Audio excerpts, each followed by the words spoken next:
Na Umbanda temos pretos velhos, caboclos, temos boiadeiros, crianças, mas afinal de contas, será que os espíritos têm cor? Será que espírito tem idade? Afinal de contas, qual é a aparência verdadeira dos espíritos?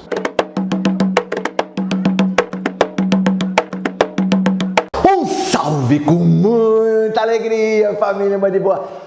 Ai, que delícia, é sábado. O sábado é o dia que a gente troca energia. Sábado é o dia que eu venho aqui dividir tudo que eu consigo em estudo, em pesquisa, eu venho trazer para dividir com vocês, para me dividir com a minha família, uma de boa, que eu amo de coração.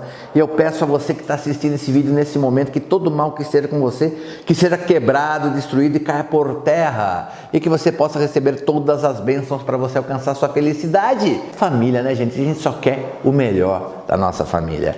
E se você chegou agora, não deixe de se inscrever, galera. Clica aí no inscrever-se e ativa o sininho para fazer parte da nossa grande família Mãe de Boa. Chegando aí a 270 mil inscritos, família que não para de crescer, a gente só é gratidão. Quando existe um motivo para gravar o vídeo, uma situação que gera a ideia para fazer o vídeo, eu gosto sempre de dividir com vocês. Vamos lá, esse vídeo ele nasce no vídeo A Origem dos Pretos Velhos que nós gravamos recentemente. Se você não assistiu, recomendo demais que assista, ficou um vídeo muito bacana, com muita informação, ficou muito instrutivo.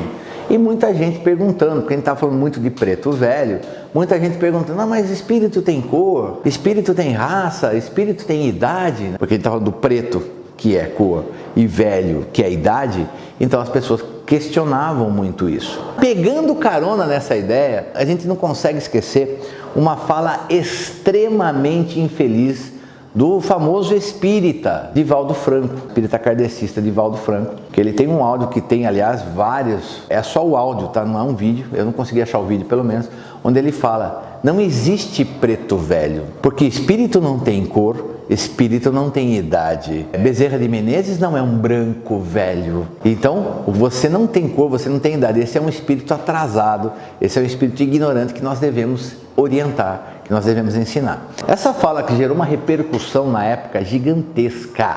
E se você quer assistir, aliás, ouvir na íntegra, a gente vai colocar uma das tantas cópias que tem aqui no YouTube desse áudio para você ouvir pela boca do próprio Divaldo Franco. Nessa época gerou uma polêmica gigantesca entre nós das religiões afro-brasileiras. Por quê? Porque ele pode até não ter tido a intenção de atacar, mas ele quis dizer o quê? Então que o preto velho é um espírito atrasado? Então um espírito atrasado não pode cuidar de ninguém. E como explicar então os inúmeros, os milhares, milhões de milagres que os pretos velhos alcançam para as pessoas nas nossas giras de Umbanda? Então muita gente criticou com muito motivo. Quero lembrar que o Divaldo tentou até corrigir em palestras futuras que eu também tive acesso, onde ele falando assim, não, o espírita fala de espiritismo, das coisas do espiritismo, o umbandista fala da Umbanda, o quimbandeiro fala da quimbanda, mas nós respeitamos todas as religiões. Quando ele gravou isso aí, o estrago já estava feito. E eu quero deixar uma coisa bem clara, gente. Apesar de eu não concordar, não tem nem como concordar com essa fala do Divaldo, não significa que a obra dele seja ruim ou que ele seja uma má pessoa. Quem conhece o trabalho dele na Mansão do Caminho em Salvador sabe do que eu estou falando. É um trabalho de caridade gigantesco e muito bem feito. O Divaldo, ele é um expoente do espiritismo. Ele simplesmente não se afiniza com as coisas da Umbanda. Mas, infelizmente, ele não teve sorte, teve muito azar nesta fala, nesse discurso, nessa palestra que ele fez, porque ficou realmente muito feio. Mas fica a pergunta, afinal de contas, espírito tem raça, espírito tem etnia, espírito tem cor, espírito tem gênero, sexo, né? Masculino, feminino, espírito tem essas orientações, tem idade? Será que tem, será que não tem? Já está mais do que na hora de nós esclarecermos o ponto de vista, pelo menos que nós aqui no Mãe de Boa temos sobre esse assunto. E vamos lá. Eu quero começar, antes de eu explicar o ponto de vista, eu vou basear a minha opinião. Eu falo, a gente não fala pela Umbanda, pessoal, nós somos um Mãe de Boa, mas a gente fala sobre nós, a gente fala da nossa opinião, da opinião do Márcio, no máximo é a opinião do Tufra. não é a opinião da Umbanda. Pode ser que alguém não concorde comigo. Mas existem duas coisas que são muito comuns na Umbanda, que é de domínio da maioria dos umbandistas, que já vai ajudar-nos a criar uma ideia sobre esse assunto. A primeira é justamente sobre o Caboclo das Sete Encruzilhadas, o espírito fundador da Umbanda, que incorporava no nosso pai Zélio de Moraes. Quando teve aquela história no dia 15 de novembro de 1908, que o pai de Zélio leva o garoto de 17 anos então na Federação Espírita de Niterói, ali havia o presidente da seção espírita e ao lado do senhor José de Souza, que seria o presidente dessa seção, havia um médium vidente. E esse médium vidente, quando o Caboclo das Sete Encruzilhadas incorporou, ele não deu o seu nome. E o vidente falou para o José de Souza que ele via restos de roupa de padre naquele índio, naquele aspecto mais rude, mas restos de vestes clericais foi o termo que ele utilizou. Até que o Caboclo das Sete Encruzilhadas fala assim: o que você está vendo são reminiscências, são detalhes, são resquícios de uma encarnação passada, onde eu fui um padre católico, o padre Gabriel Malagrida, e aí continua a fala. Então veja bem, o médium vidente estava vendo o caboclo estava se manifestando como caboclo, mas ele via detalhes, alguns restos de vestes de padre no caboclo. Então mostra o quê? Que o Caboclo das Sete Encruzilhadas, se ele quisesse, se assim desejasse, ele poderia se manifestar como o padre Gabriel Malagrida, e o caboclo ainda complementa naquela fala. Eu tive essa encarnação como padre, mas em uma encarnação passada, Deus me deu a bênção de nascer como um caboclo brasileiro, de viver uma encarnação como caboclo brasileiro.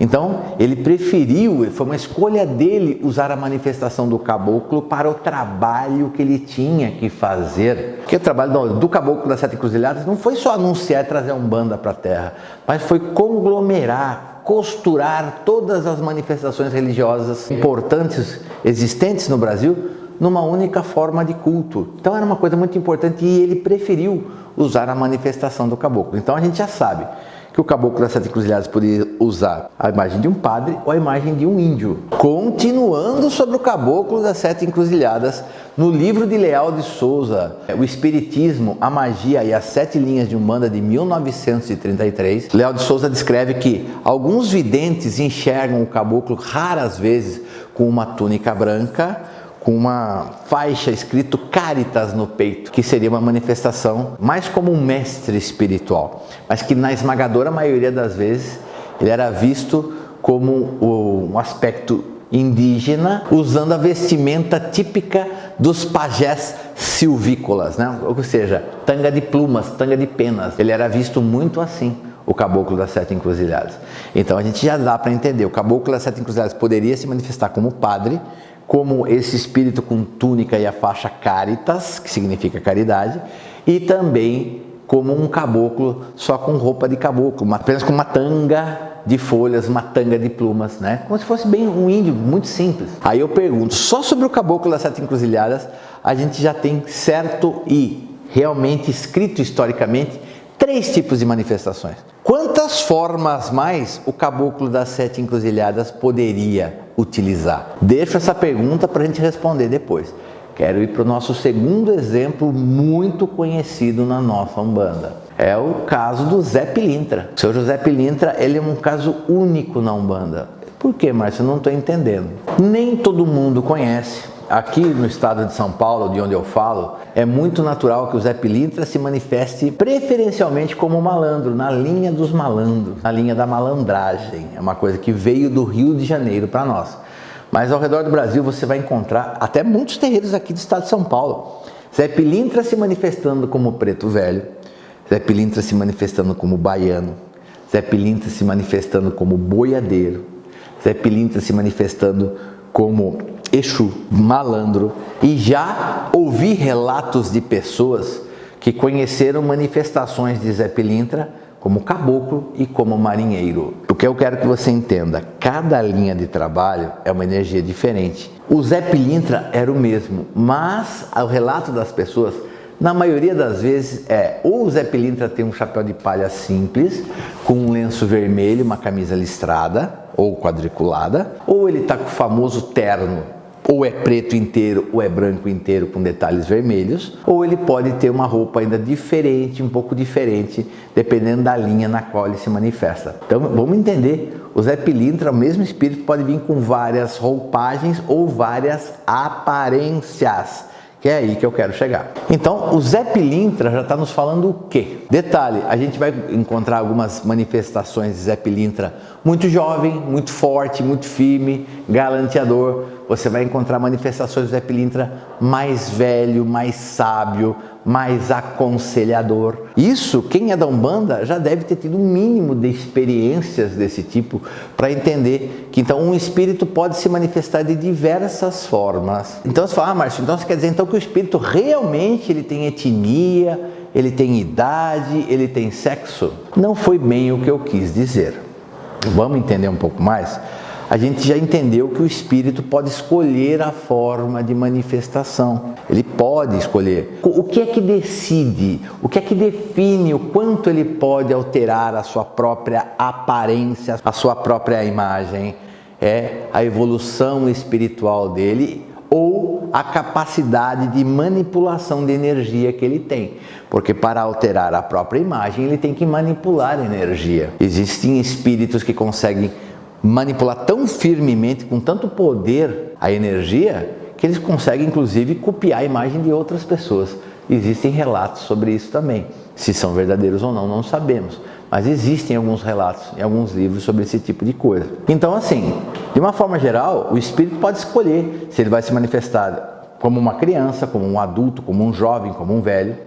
Então assim, não é que ele tenha aquela idade, é uma escolha, uma opção de manifestação. O espírito também pode escolher se ele vai se manifestar como uma entidade masculina ou feminina. Ele pode, sim senhor. Por quê? Porque todas as pessoas, eu Márcio Cainho, eu tenho certeza que eu já tive várias encarnações femininas e várias encarnações masculinas.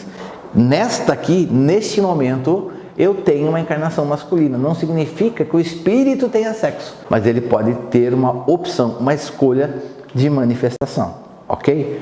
E etnia, Márcio? Tem realmente espírito vermelho, que seria os caboclos, os índios, amarelo, que seria os orientais, preto, branco? Também é uma opção do espírito, a forma com a qual ele vai se manifestar. Entenda, gente, é uma coisa muito opcional. E normalmente é natural que os espíritos escolham a forma de uma encarnação passada, da qual eles guardaram muito carinho. Isso é muito comum. Por que eu sei disso? Bom, eu sei porque eu já falei com muitas entidades. Mas o próprio caboclo das Sete Encruzilhadas escolheu a forma indígena pela missão, mas ele fala de uma coisa com muito carinho quando ele fala assim: em uma das minhas encarnações, Deus me deu o privilégio, a bênção de ser um caboclo brasileiro. Então aquela encarnação foi uma encarnação muito boa. Ele tinha muitas boas recordações daquela encarnação. Essa pode ser também a explicação de por que ele optou por se manifestar daquela forma. Então a gente tem que entender este universo. E é por isso que a gente fala, por exemplo, na linha de crianças, ninguém gosta de passar a consulência, a assistência, não passa muito com criança que fala, é criança, não entende nada, uma cabeça muito fechada. O espírito está com uma manifestação infantil, ele está com a forma de uma criança. Quantas encarnações aquele espírito já viveu? Quantas experiências no mundo espiritual, no entrevidas, aquele espírito já teve? Aquela criança que está incorporada no terreiro de Umbanda. Então a gente tem que abrir a mente. E eu nem vou entrar no assunto e falar, criança não é espírito, porque se a criança chega para mim e fala, tio, eu morri dessa forma, minha mãe fazia isso para mim, então é porque é um espírito. Se é outra coisa não tem vida no corpo físico daqui da Terra. Não vou entrar nesse assunto hoje. Então você entenda, é uma opção do espírito. Quanto mais conhecimento, ele vai poder mexer mais na sua própria aparência. Ele pode escolher com mais diversidade, ele vai ter muito mais opção de escolha de manifestação. Mas uma coisa a gente tem que entender, que os espíritos, eles se moldam a um modelo, a uma coisa que nós chamamos na Umbanda de arquétipo. Vamos entender isso daí? Arquétipo é um modelo de manifestação. Quando a gente pensa o arquétipo de Ogum, a gente já imagina imediatamente um guerreiro. Arquétipo de Oxóssi, a gente imagina um homem ou um índio com arco e flecha. É o modelo que a gente cria na nossa mente de forma coletiva com relação a uma única coisa. Quando nós chegamos na Umbanda, com relação agora às linhas de trabalho, quando nós vamos falar, por exemplo, sobre pretos velhos, todo mundo que vai se consultar no terreiro de Umbanda imagina realmente uma pessoa preta em idade avançada. Mas o que isso quer dizer para nós que somos umbandistas? Preto velho é a linha da humildade, a linha da sabedoria, a linha de amor, a linha de orientação, de força espiritual. Então, eu poderia dizer para você que os espíritos que estão incorporados no terreiro de Umbanda, num trabalho de pretos velhos, estão com a forma de pretos velhos. Significa que eles necessariamente, todos eles, guardem essa aparência, vamos colocar assim, vai no dia a dia deles? No cotidiano deles? Não, eles podem ser um espírito que tenha muita sabedoria, que tenha muita humildade, que tenha muita força espiritual, que tenha muito amor dentro de si e que ali ele encontra a forma, ele se manifesta, ele se apresenta como um preto velho para poder trabalhar. A gente tem que entender que a Umbanda, eu falo, da mesma forma que o Umbandiboa é um grão de areia na praia da espiritualidade, a Umbanda não é o único entendimento que existe sobre espiritualidade. Nós temos as nossas tradições, que eu acho lindas. Eu acho as tradições da Umbanda uma coisa muito abençoada. Mas a gente tem que entender, tem que quebrar um pouco os paradigmas de que assim, todo preto velho foi escravo. Não necessariamente. Acredito até que muitos pretos velhos já foram escravos. Vou dar um exemplo para você. Através de mim, como médium, 2 pretos velhos se manifestam. Pai Benedito da Angola, ele é bem preto, ele já foi escravo, em alguma encarnação ele foi escravo. E Pai Jacó, que ele, inclusive, ele não é preto, ele tem inclusive um sotaque meio italiano, meio espanhol, e ele não é preto, mas ele encontrou na linha de preto velho uma forma de se manifestar, de fazer o seu trabalho, principalmente o trabalho de cura.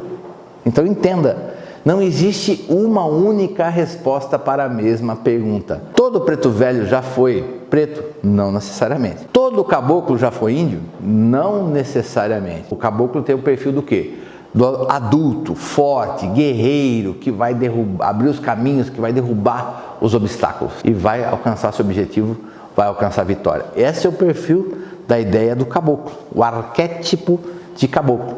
Então pode ter espíritos que nunca tenham sido índios, nem no Brasil, nem na América do Norte, em lugar nenhum. Mas são espíritos que têm o mesmo perfil e eles acabam mudando a sua forma para caboclos brasileiros ou caboclos americanos para poder se manifestar nos terreiros de Umbanda. São coisas que a gente tem que começar a entender. E tem uma história que eu gosto muito de contar, que eu uso ela em palestras, uso em aulas, que é com relação a uma mulher que tinha problemas de dores no joelho, dores na coluna. E o problema, claro, conforme o tempo foi passando, ela já tinha uma certa idade, o problema foi se agravando. E ela tinha uma empregada doméstica na casa dela que acompanhou a evolução dessa dor da patroa. E um dia essa empregada fala assim: olha, patroa, a senhora me desculpa, tá? Mas se você quisesse ir até o terreiro de Umbanda que eu frequento, lá tem um preto velho, que ele atende as pessoas, ele fez muitas curas. Eu não sei se ele vai conseguir alcançar a cura para a senhora, mas se a senhora quiser ir visitar. E a mulher falou: claro que não, não quero ir nesses lugares. Só que o tempo foi passando e a dor foi aumentando, o problema foi se agravando.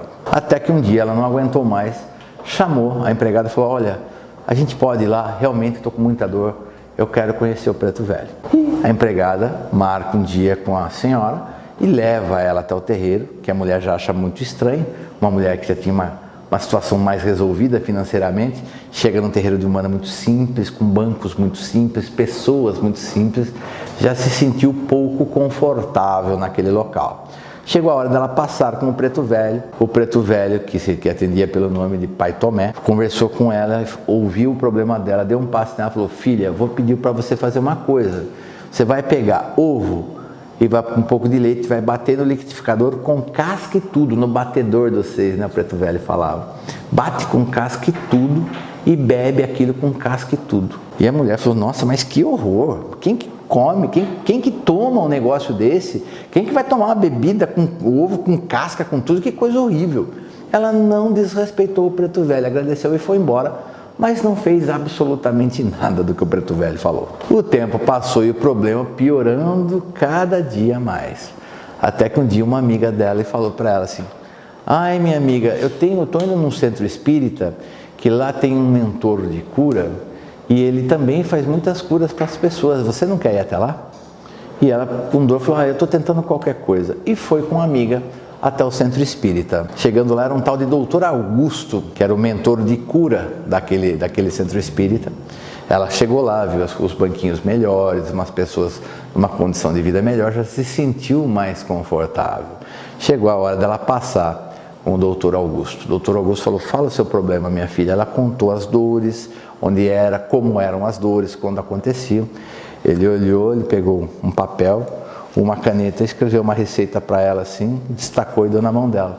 Quando ela leu, estava escrito assim: bater 2 ovos com casca e tudo, com um pouco de leite no liquidificador e tomar todos os dias pela manhã. Quando a mulher leu o papel, ela olhou para o mentor, né, o Doutor Augusto, ele falou: é, minha filha, quando eu me manifesto como um preto velho em outro terreiro, em outro espaço, ali você não acreditou. A receita continua a mesma. Eu acredito piamente nessa história. É claro que pode até ter sido uma história inventada, eu não tenho comprovação de que ela é verdadeira, mas eu acredito nela. Eu acredito que os espíritos, eles interagem, trabalham, atuam em inúmeros espaços, desde que haja uma boa vontade, uma boa intenção, um sentimento de bondade e vontade de ajudar as pessoas. Os espíritos vão se moldar ao que as pessoas esperam de manifestação deles. Essa história eu acho que diz muito sobre o que a gente está explicando neste vídeo. E aí fica a história do Divaldo Franco. Então, Divaldo, o espírito em essência, você está correto. Ele não tem cor, não tem idade, não tem gênero, não tem sexo. Você tem razão. Mas a gente tem que entender que a gente fala não é para pessoas estudadas e eruditas, nós falamos para todas as pessoas. Quando nós vamos falar alguma coisa, nós temos que deixar mais detalhada, mais pormenorizada para que todo mundo possa entender. Eu acredito que os espíritos possam assumir várias formas. Outra coisa, um espírito que acabou de desencarnar pode escolher a forma que ele quer? Não, é difícil. Ele tem que voltar a despertar a memória espiritual, a memória ancestral dele, para ele voltar a aprender a manipular energia para poder mudar, desde suas vestes até mesmo a sua imagem, que é uma pergunta que certamente vai ter nos comentários. E é isso que nós gostamos de fazer.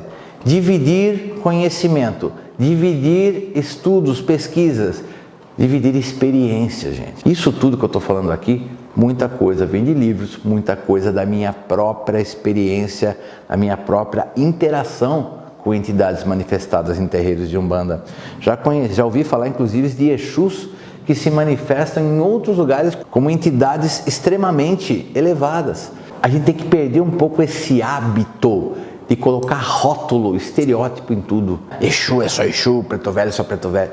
O espírito ele é livre. Na nossa Umbanda nós temos a grata alegria de recebê-los nessas formas lindas de caboclos, pretos velhos, crianças, baianos, Exus e outras linhas de trabalho mais. Você quer um caminho de autoconhecimento na sua vida? Estão abertas as matrículas para o melhor e mais curto curso do Umbanda AD, que é o Autoconhecimento e Firmezas da Umbanda. São 3 meses, 13 aulas. Se você tem dúvida se esse professor aqui que fala para você nesse canal, que é sacerdote, dirigente de terreiro, se ele sabe alguma coisa, se matricule nesse curso e conheça a nossa forma de ensinar, a nossa forma de dar suporte para o aluno. São apenas 3 meses, 13 aulas que você paga no boleto bancário e você tem todo o suporte de secretaria, suporte técnico e o suporte de conteúdo com o professor que está aqui, tanto por plataforma quanto por WhatsApp. Só aqui você encontra isso. Isso a respeito a você. Quer mais informações? Desce no primeiro comentário fixo aqui